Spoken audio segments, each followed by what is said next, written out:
राजधानी लखनऊ में वेद ICS द्वारा पंचायती राज निदेशालय के सभागार में सिविल सेवा प्रतिभा सम्मान समारोह का आयोजन किया गया, जिसमें मुख्य अतिथि के रूप में प्रदेश सरकार के उप मुख्यमंत्री ब्रिजेश पाठक एवं विशिष्ट अतिथि नीरज बोरा जी एवं श्री मनीष रावत जी, माननीय सदस्य विधानसभा उत्तर प्रदेश एवं श्री पवन सिंह चौहान जी तथा श्री रामचंद्र प्रधान जी, माननीय सदस्य विधान परिषद उत्तर प्रदेश ने कार्यक्रम का उद्घाटन किया।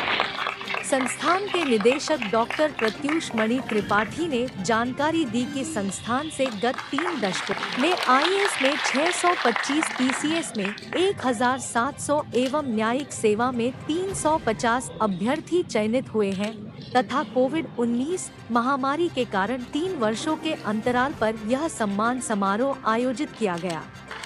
जिसमें वरिष्ठ एवं नवनियुक्त IAS,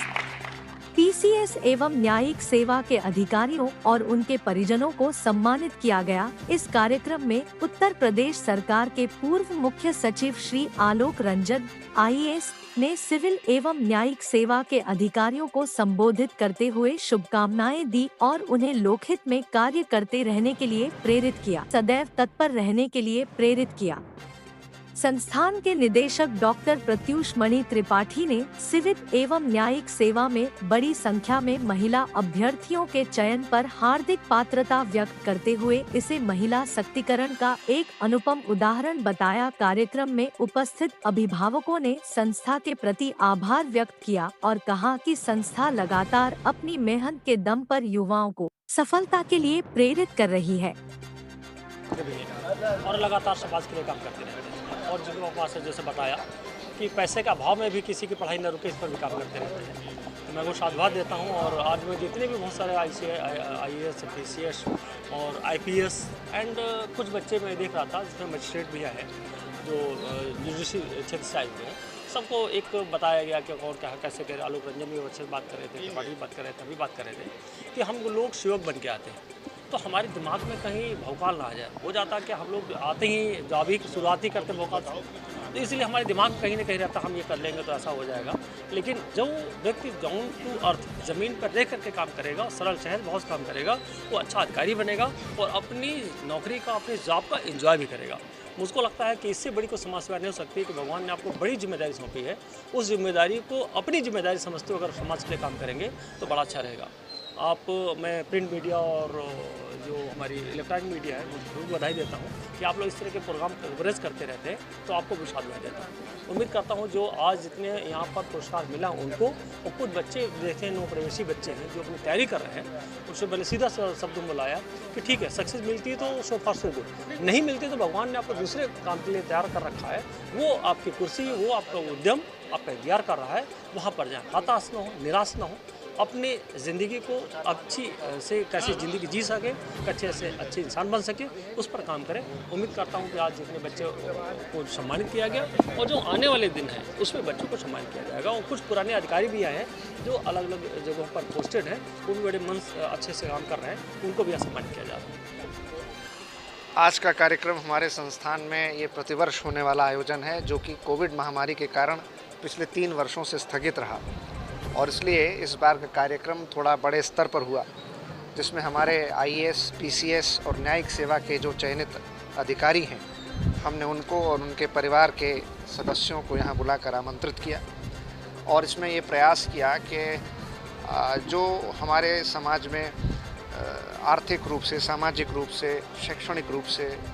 कुछ कमज़ोर या दुर्बल वर्ग के लोग हैं, अगर वो अपने बच्चों को पढ़ाना चाहते हैं तो उनके लिए हमने एक नई योजना शुरू की है जो पूर्णतः निःशुल्क है, ताकि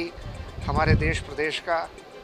कोई भी विद्यार्थी जो IAS, PCS या न्यायिक सेवा में जाना चाहता है, वो सिर्फ इस वजह से वंचित न रह जाए कि उसके पास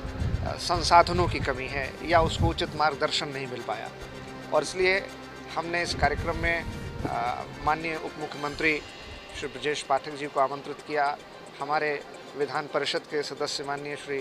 पवन सिंह चौहान साहब और विधानसभा के सदस्य श्री मनीष रावत साहब और कई वरिष्ठ IAS, PCS अधिकारी, उत्तर प्रदेश सरकार के मुख्य सचिव रह चुके श्री आलोक रंजन साहब और मेरे अपने पढ़ाए हुए मैं जून 1998 से सिविल सेवा में बच्चों का मार्गदर्शन कर रहा हूँ। 25 वर्ष मुझे पूरे हो गए। इन 25 वर्षों में मेरे पढ़ाए हुए बहुत सारे विद्यार्थी आज कमिश्नर, आईजी, डीआईजी, डीएम से भी सीनियर पदों पर हैं, सचिवालय सेवा में हैं या अन्यत्र जगहों पर हैं। आज भी मेरा संबंध उनसे वैसे ही बना हुआ है और वो जब भी लखनऊ आते हैं मुझसे बिना मिले नहीं जाते और हम लोग को साल भर में एक आध बार मिल लेते हैं और इस तरह के आयोजनों से पुरानी यादें ताज़ा हो जाती हैं। जो नए बच्चे पढ़ रहे हैं, अभी तैयारी कर रहे हैं, उनका मनोबल बढ़ता है, वो थोड़ा सा अपनी तैयारी के लिए और प्रयत्नशील होते हैं, अधिक पुरुषार्थ करने की उनमें क्षमता आती है। उनको लगता है अगले वर्ष इस तरह के समारोह में उनको भी सम्मानित किया जाएगा। तो ये एक प्रकार से उनके मनोबल को बढ़ाने के लिए भी ये कार्यक्रम आयोजित। कितने लोगों को सम्मानित किया गया? 97 सर, इस कार्यक्रम के माध्यम से जो लोग सेलेक्ट हुए हैं कहीं ना कहीं जिम्मेदारियों को संभाल रहे हैं, उनको क्या मैसेज देना चाहेंगे? मैं ये मैसेज देना चाहूँगा कि अब आप जब सिविल सेवा, लोक सेवा, न्यायिक सेवा के पदों पर आ चुके हैं तो आपका प्रयास ये होना चाहिए कि अपने स्तर पर, अपने क्षेत्राधिकार में जो आप कर सकते हैं वो समाज के वंचित वर्ग को, लक्षित वर्ग को ध्यान में रख कर के सरकार की जो योजनाएं, नीतियां, कार्यक्रम हैं उनको 100%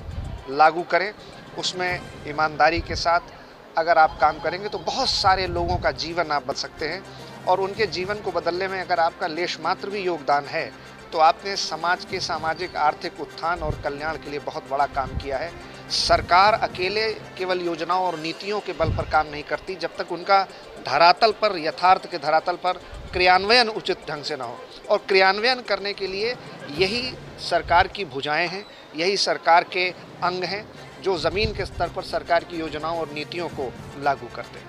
बहुत शुक्रिया। बढ़ने के लिए वो करेंगे, बट नेवर डू दैट। इस ट्रैक पे कभी मत पड़ी और